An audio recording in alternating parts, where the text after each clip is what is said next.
What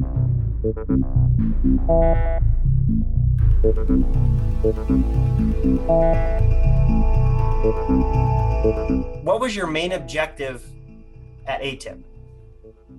Well, it was to collect and analyze and try to assess what the things were that were we were encountering in controlled U.S. airspace.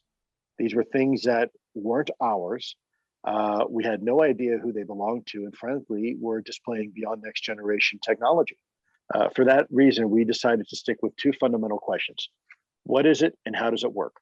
And figured if we could make some progress even in one of those areas, that would be considered a victory for us. And then hopefully at some point in the future, let smarter people figure out where is it from, what are the intentions, who's behind the wheel, and whatnot.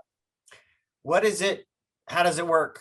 Did you come to any conclusions, or at least a best current assessment regarding either of those? We did with one of them.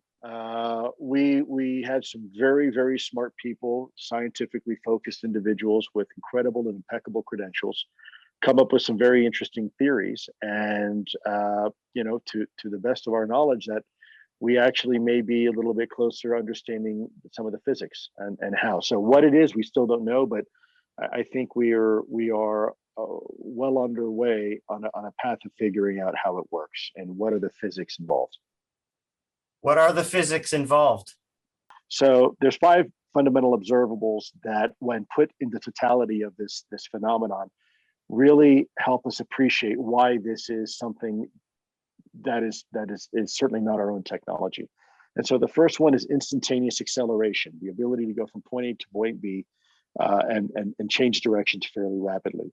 To put that into context, the average human being can withstand about 9 G forces for a short period of time before we start experiencing negative biological consequences, redouts, blackouts, etc.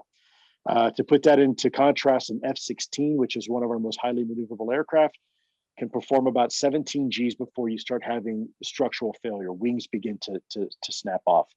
The objects we're seeing are doing 300, 400, 500, 600 Gs. Obviously well beyond the healthy limitations of anything to withstand. The next observable is hypersonic velocity. So let's take this pen again, and this is our airplane. Hypersonic velocities are those speeds that are described at Mach 5 or above. Now, we do have aircraft that can do that, and we have some missiles and some technology. The space shuttle, for example, to get to escape velocity would have to go much faster than that. The SR-71 can, let's say at 3,200 miles an hour, if it wanted to make a left-hand turn, would take about half the state of Ohio to do it. And yet the things we're seeing are doing not 3,200 miles an hour, but 8, 9, 10, 11,000 miles an hour in our low atmosphere, and able to do these crazy right angle turns. So that's something pretty obviously. And you saw this. You saw this. Yes. You witnessed this, and that's how you're able to calculate the speeds and maneuverabilities, is because you saw things move that fast. Well, we calculated through also additional information. So it wasn't just seeing is believing. It's through radar data. There is historical radar data that we have that goes many decades, where these things have been clocked doing 13, 14, 15,000 miles an hour, and not just by one radar, multiple radars.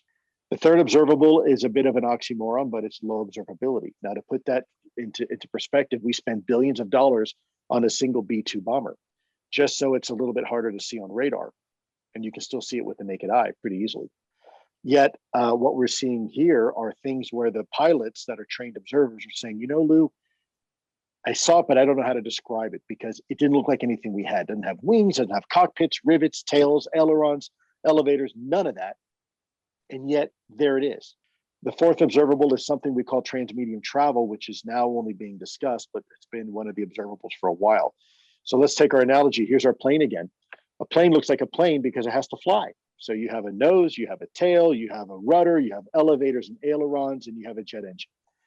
And yet a rocket ship, which spends most of its time in a vacuum environment, a jet engine's useless, so are wings. So it has a chemical rocket engine, and it has thrusters to maneuver in space.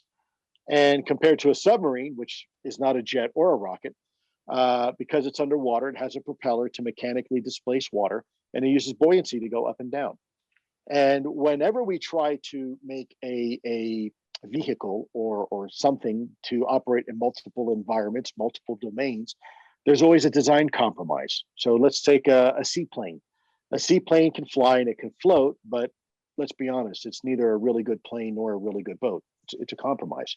And yet the things that we're seeing are able to operate in our atmosphere, low Earth atmosphere, high Earth atmosphere, Earth orbit, and seemingly underwater without compromising any of their design characteristics or performance parameters.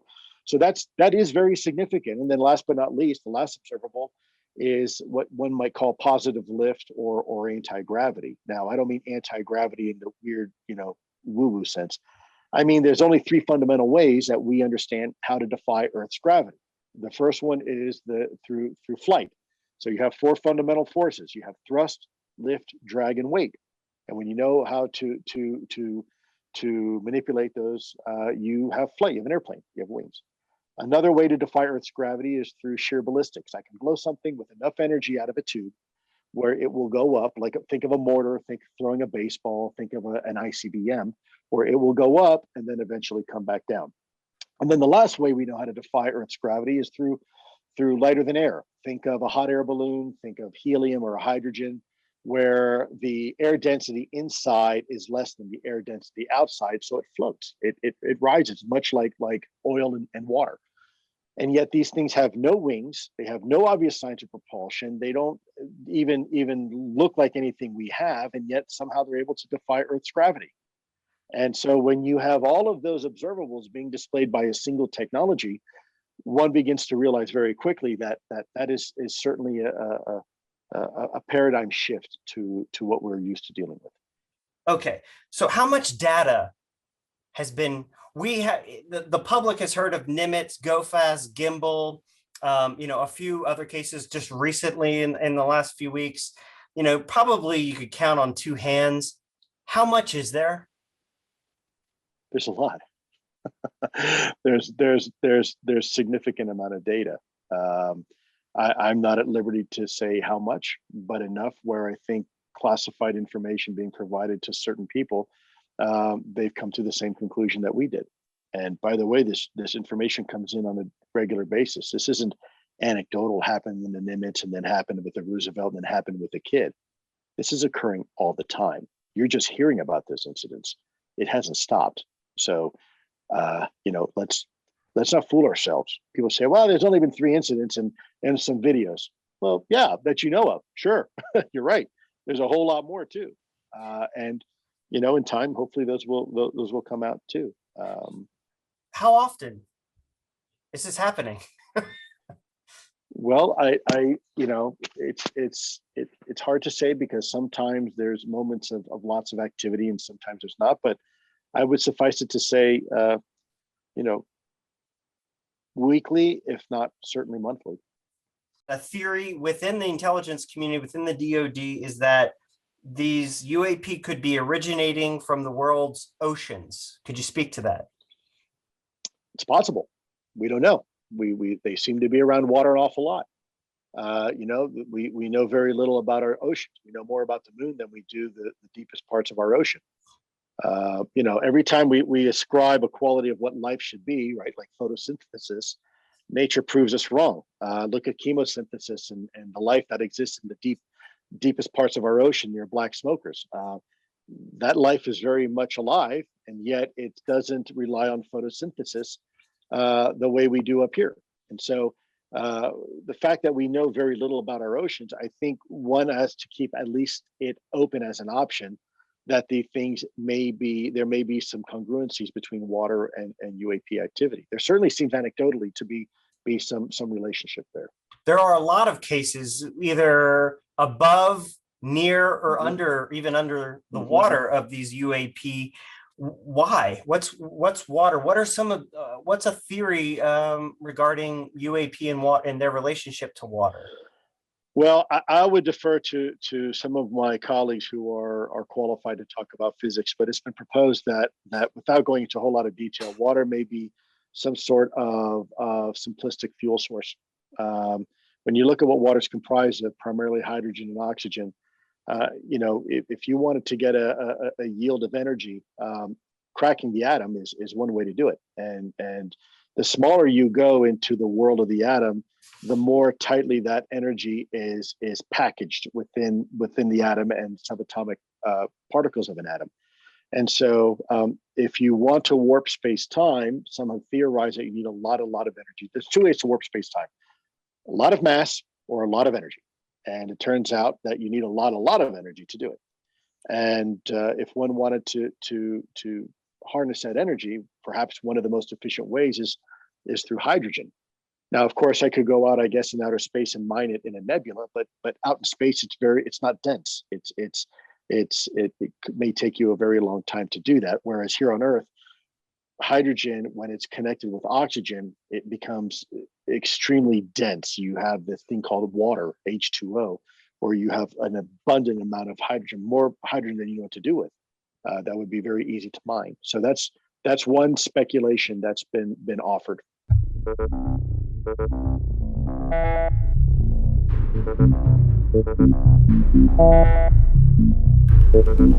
It's been reported a lot that you were the director, or quote unquote director, of this, what we will call the UFO program. Is that accurate? I was in charge, yes, sir. Okay. But not the entire time. From 2000, I came in 2008, but it wasn't until 2010 that I took over the responsibilities, and until I left in 2017. Okay. Why did you leave? Oh, wow, that's a loaded question. I left because of the bureaucracy. I left because a very good, dear friend, a good person who was in charge of the department at the time, a gentleman named Jim Mattis, who's a secretary, wasn't getting the information he needed to make decisions that he needed to make. And because of the bureaucracy, I suspect now, hindsight being 2020, they were probably trying to protect him. Because let's face it, I mean, this is a man with an incredible reputation. They were probably worried about tarnishing him if it came out that he was briefed on UFOs, right? So for whatever reason, they didn't brief him, but I wound up, after months and months and months of briefing very senior leadership, bringing pilots in to testify, and bringing videos and photographs and reports. They acknowledged it was important, but they didn't want to let the boss know. So I resigned. I knew that the only thing they would not be able to stop would be my resignation memo. And so I addressed it directly to him and let him know why I thought this topic was important. You were running into roadblocks then, essentially. You had this information, you did research, investigation, got data, and then that data hit a ceiling, it hit a wall. What wall was that? I don't really know. I think for some people, the wall was, it was too much of a pill to swallow. I remember distinctly giving a briefing to one senior, and after having the pilots there and all the evidence and the reporting, at the end of the day, he just couldn't process it. He looked at me and he literally asked, how are those Miami Dolphins doing this season? Which was perplexing to me and people in the briefing. I guess in other cases, some individuals have a problem with this topic because it conflicts with their philosophical or maybe theological belief system. I did experience that as well. When you mentioned something, UFOs conflicting with those within the Pentagon philosophically or religiously, were they, because of that, was there any proactive suppressing or limiting of how much you could do because of that? Sure, I had to be very careful. I really had to operate in the shadows more than ever. I was used to doing it because of my job, but I wasn't used to running operations, inside my own organization. But that's what we had to wind up doing, because there were people that were certainly against this effort, and only because of, again, their philosophical belief system. I had nothing to do. In fact, I had one. I remember the conversation very well. This is a person I respected tremendously, very, very senior person. He's told me, he said, "Lou, I want you to stop doing this." I said, "Okay, sir, I certainly can, but may I ask why?" And he says, "Well, we already know what it is." Now, at that moment, I honestly thought maybe it was our own technology, and I was running up against some super uber secret sap, and they were telling me to stop. And I said, okay, sir, so it's ours? And he said, no, that's not what I'm saying.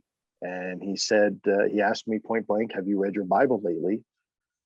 And I wasn't quite sure where he was going with that. And I said, well, sir, I think I know what it says. Where are you going with this?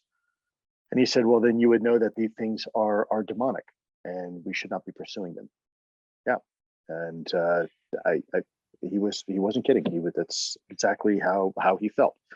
So this is a Pentagon, this is a Department of Defense official saying, stop looking at UFOs because they're demonic. Correct. But if something demonic is flying over our skies, wouldn't religious people want to fight them? Well, I think, look, I think no matter what it is, we need to figure it out.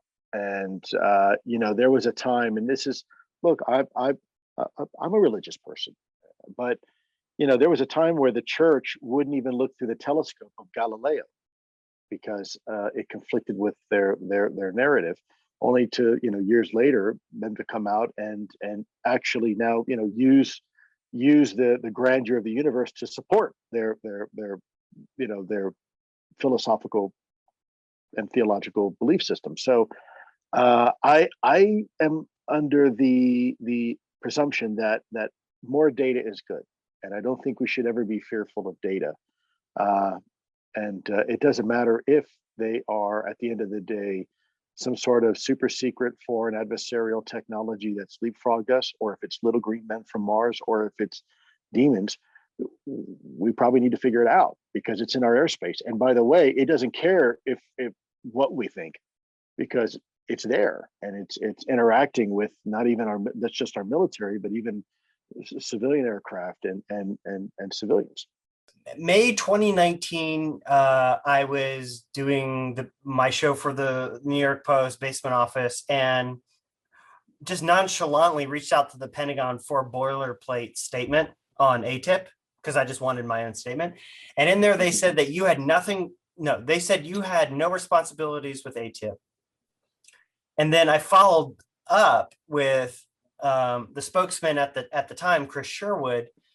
What do you mean? He had nothing to do with AATIP. Chris said to me on the phone, I'm not really happy with the way they're handling this story.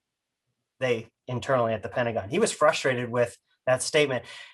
Chris goes away. Sue Goff comes in there and she issues a new statement saying Lue had no assigned responsibilities with regards to AATIP. Right. Yeah. Why would the Pentagon consistently be saying this? Well, because my assigned duties were through the read-on document from 2009 that substantiates what I was doing. And of course, thankfully, Senator Harry Reid has set that record straight many times for the record of what my role was. And my name is clearly on that documentation and all the documentation. This goes back to what I told you. There's some people in the Pentagon that still don't like me very much. And unfortunately, Colonel Goff, by the way, interesting background of her own, was not being well served. She was getting information from people there that were formerly in my chain of command that really did not like me coming out. And that's the bottom line. And so now they're threading the needle because, of course, Dana White first said, yeah, Lue was part of AATIP and it was all about UFOs. And then, of course, Sherwood comes in and they try to backtrack a little bit. No, he had nothing to do with it.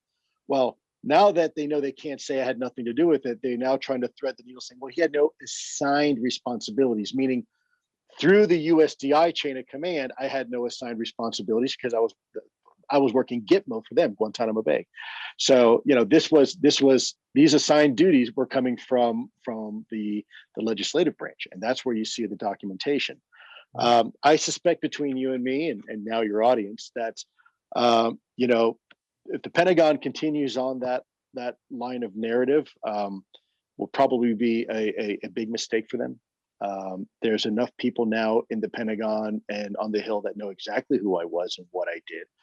And, it's going to continue to hurt their credibility. But that's. Within the same comment, Goff's comment, she says AATIP had nothing to do with UFOs.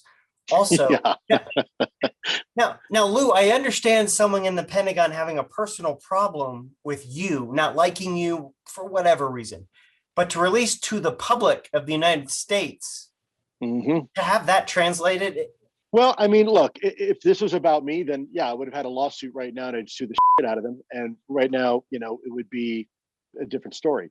But it's important to note that I my purpose is not to make an enemy of the government. I think the government is right now trying to figure this out like everybody else. I think they want some breathing room. I think they're pissed at me for the way I left. Okay, I got it.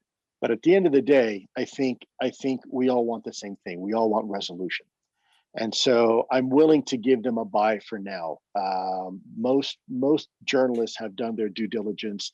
They have the documentation. They know exactly who I am, and they know what ATIP is. And by the way, Harry Reid has said again, for the record, hey, ATIP was about UFOs. I should know because it was my program, right?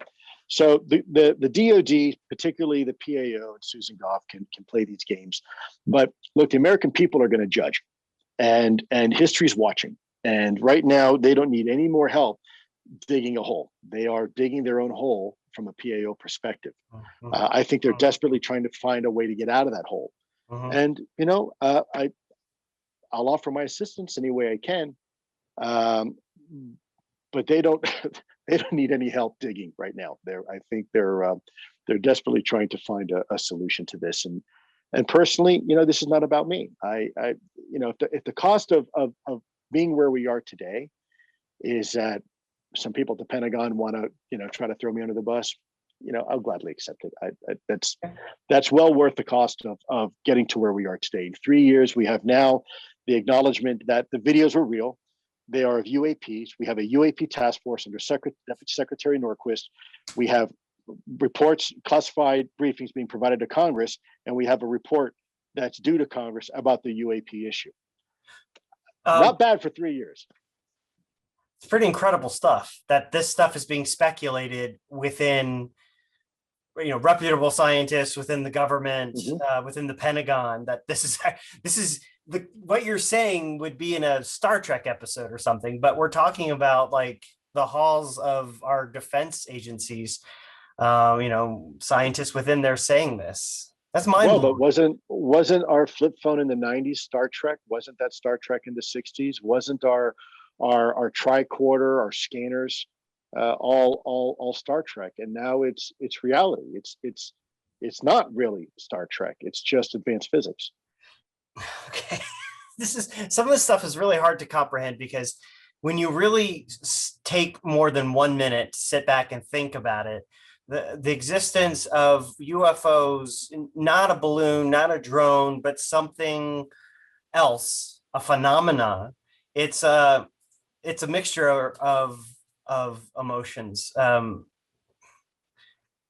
So that's actually I think that's an interesting perspective, because this is important. And I've mentioned this before, but I'm not sure it's resonated yet. We are our species, and some scientists have attributed this to what they call the cardiosocial phenomenon, meaning the first 9 months of our entire life is spent in our mother's womb for the most part, and we hear our mother's heartbeat. And that is a binary on-off rhythm. And because of that, it affects the way we view the world, the way we view nature, the way we interact with each other, to the point where we look at everything in terms of extremes. So it's an either or solution. So what do I mean by that? Well, if you ever talk to anybody on the street, they'll tell you in terms of it's either up or down, left or right, hot or cold, black or white, good or bad.